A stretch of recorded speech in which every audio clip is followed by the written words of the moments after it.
Kylian Mbappé a profité d'une fenêtre internationale pour comparer son utilisation en sélection et en club.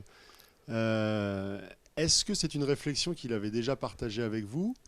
Est-ce que vous l'avez pris à titre personnel ou est-ce que vous pensez que c'est plutôt lié à la structure de l'effectif et que c'est une réflexion qui est plutôt liée au mercato de cet été?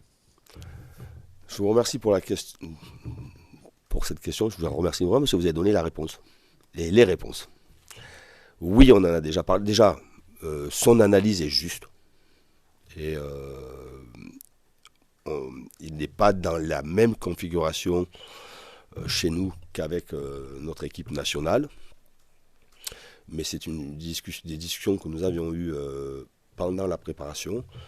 Ce sont aussi des discussions que j'ai eues avec notre président, avec Luis Campos, avant de démarrer la saison sur la structure de notre secteur offensif. On était tous convaincus qu'il fallait un quatrième joueur avec un profil différent pour avoir différentes possibilités, différentes solutions.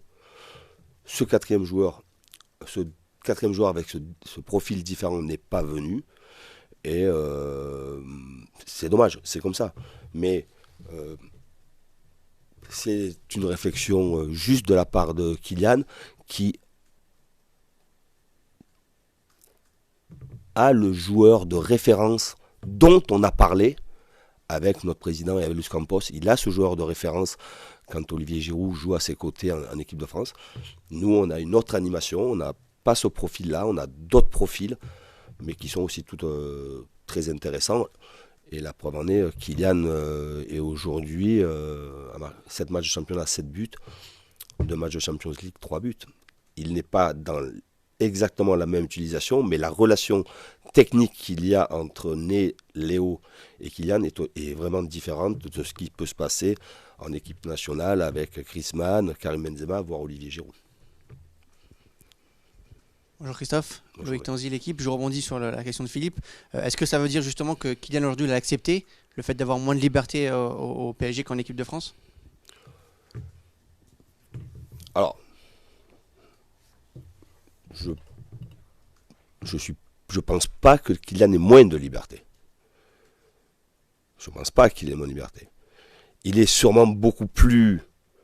on essaie beaucoup plus de le cadenasser parce qu'il est ce seul point fixe en haut, vu les profils que nous avons et que j'ai à ma disposition, que quand il est associé avec en équipe de France et notamment son dernier rassemblement avec Olivier Giroud, il a quelqu'un sur qui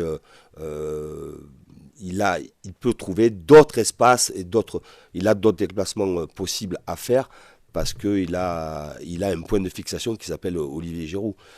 Nous n'avons pas ce profil-là de joueur, mais il est tout aussi intelligent pour trouver les bons déplacements dans les bonnes associations qu'il peut avoir en ayant un Léo qui peut lui donner le ballon au moment où il faut et surtout Né qui lui donne les ballons dans son espace préférentiel.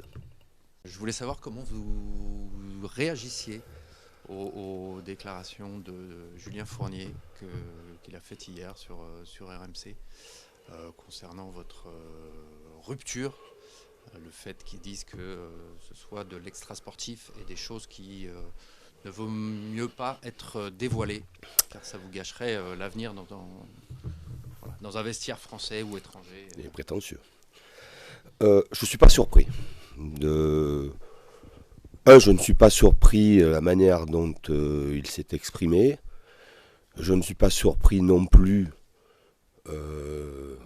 quand on est l'entraîneur du Paris Saint-Germain, il a une grande exposition et que je ne peux pas et je ne veux pas me fatiguer, m'épuiser à répondre ou à débattre sur tout ce qui se dit